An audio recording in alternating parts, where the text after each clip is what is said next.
한참 늦은 도요타의 폭탄 선언과 중국 클라우드의 조용한 습격에 대해서 한번 말해보도록 하겠습니다. 그리고 부제로 포드사의 IRA 뒤통수에 대해서 한번 이야기하도록 하겠습니다. 일단 첫 번째로 얘기할 것은 도요타의 폭탄 선언이라고 불리는 마인드셋 경향입니다. 이번 도요타 CEO, 새롭게 취임한 도요타 CEO가 앞으로 전기차 시장에서 도요타는 EV 퍼스트 마인드셋이라는 것을 중심으로 나아간다고 했습니다. 아니 그런데 대체 이 자동차 회사가 생산 전략 아니면 기획 이런 것도 아니고 마인드셋을 전면으로 내세우다니 이게 대체 어떤 것을 의미하는 걸까요? 일단은 토요타가 발표한 핵심적인 내용은 바로 렉서스의 전동화입니다. 일단은 2026년에 토요타는 렉서스 전기차를 출시할 예정입니다. 그리고 2035년까지 렉서스를 완전히 전기차 브랜드로 전환할 예정이라고 합니다. 그래서 과연 이것이 토요타의 EV 퍼스트 마인드셋의 결과인가? 상당히 의문이 들 수밖에 않을 수가 없는데요. 왜냐하면은 일단은 첫 번째로 2026년이 돼서야 이 렉서스의 전기차를 출시한다는 것이 상당히 늦지 않은가 생각이 들 수밖에 없습니다. 왜냐하면은 다른 회사들 테슬라하고 비교하면은 너무 늦어요. 최소 12년은 늦은 겁니다. 그리고 당장 현대 제네시스의 G80, GV70도 이미 전기차 버전이 팔리고 있죠. 그래서 이미 토요타는 최소 5년의 갭을 가지고 시작한다고 볼 수 있습니다.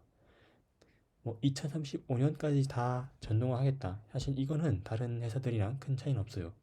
하지만 2026년에 시작해서 10년 만에 브랜드 전체를 전기 브랜드로 전환할 수 있냐? 이것도 상당히 도전적인 분야라고 생각합니다.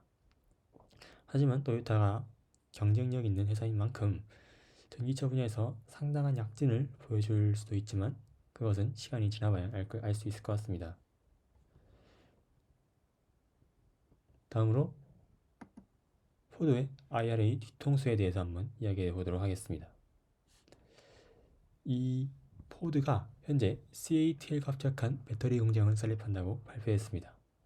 현재 이 포드사는 미국 미시간주의 마셜이라는 지역에 공장을 설립하도록 계획을 했는데요. 현재 여기서 생산되는 배터리는 LFP, 즉 리튬 인산철 배터리를 생산한다고 합니다. 현재 포드는 전간 전기차 200만 대를 생산하는 것을 목표로 하고 있는데요. 아마 이 배터리 공장이 그 계획을 충족시키기 위해서 계획된 공장으로 보입니다.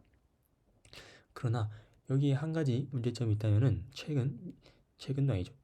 몇 개월 전에 미국 정부가 IRA를 발표했죠. 그래서 중국산 배터리를 전혀 사용할 수 없게 되었습니다. 아니면은 보조금을 받을 수가 없으니까요.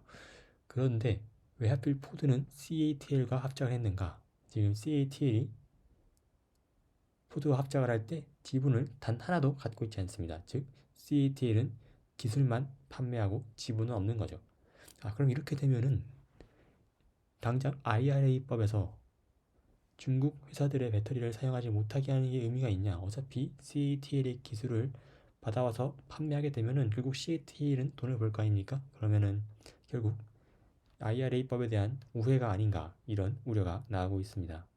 다만 이 LFP 배터리는 우리 한국 배터리 회사들이 생산하는 배터리와는 다르기 때문에 직접적인 경쟁을 하진 않을 것 같지만 전기차 시장 전체의 배터리 파이의 관점에서 보면은 상당한 경쟁이 될 수도 있습니다. 이는 아마도 리튬이온 배터리의 지속적인 개발과 결과에 달려 있습니다. 자, 다음으로 중국 클라우드의 습격에 대해서 이야기해 보도록 하겠습니다. 현재 중국 클라우드 업체들이 동남아시아에 지속적인 투자를 진행하고 있습니다. 또 최근 수천억 원의 투자를 발표했죠. 중국 클라우드 업체들이 동남아 시장에서 경쟁력 확보를 위해서 투자를 진행한 것으로 보입니다. 중국 클라우드의 대표적인 업체들로는 알리바바, 화웨이, 텐센트 등 우리도 충분히 알만한 기업들이 투자를 단행했다고 알려져 있습니다. 그동안 최근 3년간 중국 클라우드 업체들과 미국 클라우드 업체들의 점유율은 큰 변화 없었습니다. 단지 중국 클라우드 업체들이 근소하게 성장해 왔다는 것 정도만 알 수 있죠. 미국 기업이 지난간 15년 동안 50억 달러를 넘는 금액을 투자했기 때문에 아마 이 수천억 원의 투자로 단번에 이 격차를 역전하는 건 어려워 보입니다. 그러나 이 격차가 줄어들지 않더라도 클러치 투자가 지속이 된다면 결국엔 점유율 차이가 줄어들 수 있으므로 이를 계속 주시할 필요가 있어 보입니다. 미국에서 최근에 우버라든지 아니면 여러 대기업들이 지속적으로 클라우드를 전환하고 있죠. 따라서 미래 산업의 클라우드의 전망은 아주 밝고 또한 국가 인프라나 산업으로서의 중요성도 점점 커지고 있습니다. 따라서 아마 클라우드 산업 또한 미중 경쟁의 차원에서 자유롭지 않습니다. 따라서 이렇게 지속되는 클라우드 전환에서 중국 회사들의 약진을 계속 주시해야 될 것 같습니다. 네,